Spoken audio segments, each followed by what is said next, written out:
you're a commercial landlord in Scotland, your lease either really protects your position or quietly weakens it. And most of the risk isn't obvious when the document is signed. It only becomes clear when a tenant stops paying, a break clause is exercised, a schedule of dilapidations is challenged, or you try to assign the lease and realise the drafting isn't as strong as you thought. Today, I want to talk about what really matters in Scottish commercial leases, from both the landlord's and the tenant's perspective, but particularly what landlords need to get right if they want to protect long-term value. So why are commercial leases in Scotland a bit different? Scottish commercial leases are not the same as English ones. We're dealing with Scots property law principles, irritancy rather than forfeiture, tacit relocation, distinct assignation mechanics, and different approaches to notices. Templates lifted from England often don't sit comfortably in Scotland. And if you're a landlord relying on a precedent without tailoring it properly, you're creating exposure for yourself. So what are the three big risk areas for landlords? Well, the first one is repairing obligations, FRI leases. Most commercial leases in Scotland are full repairing and insuring, FRI leases. But here's the key issue. Does the lease genuinely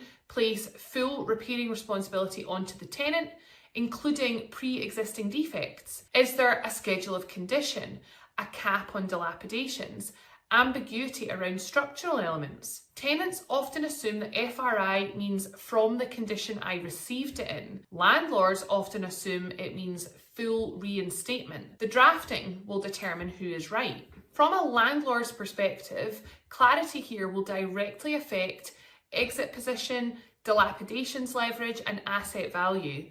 From a tenant's perspective, it can mean hundreds of thousands in unexpected exposure. The second risk is break clauses. Break clauses are where leverage shifts. For landlords, are break conditions strict?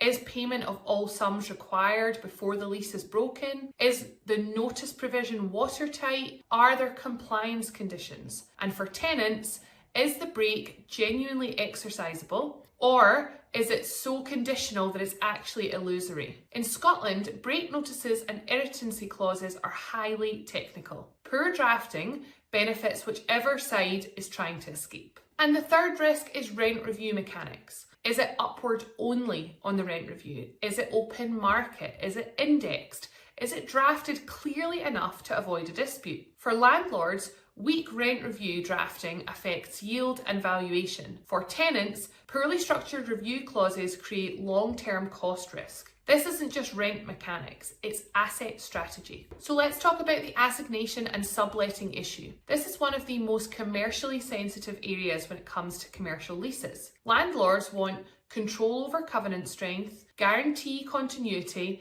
and consent rights. Tenants want flexibility, exit routes, commercial realism. In Scotland, assignation and consent provisions need to be drafted very precisely. If you're a landlord and your consent provisions are too soft, you risk being left with a weaker tenant. If you're a tenant and they're too restrictive, you've reduced your flexibility. So let's talk about dilapidations. This is where it really hurts. And this is where disputes can crystallise. At lease end, what condition must the premises be returned in?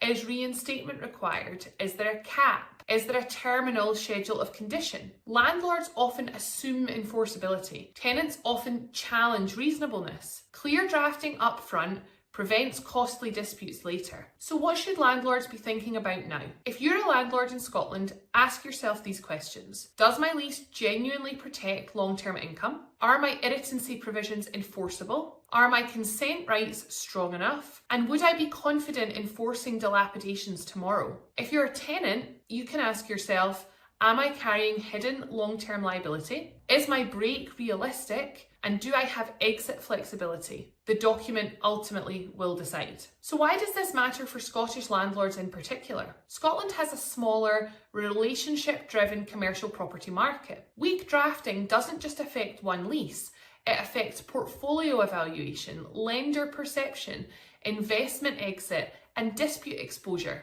A commercial lease is not just a formality. It is the legal architecture of your property income. If you're a commercial landlord or tenant in Scotland and you're granting a new lease, renewing, facing a break or dilapidations issue, or reviewing your portfolio risk, we advise both landlords and tenants across Scotland with a particular focus on protecting long-term value and reducing enforcement risk. If you'd like us to review your lease or structure the next one properly, book a call with us today.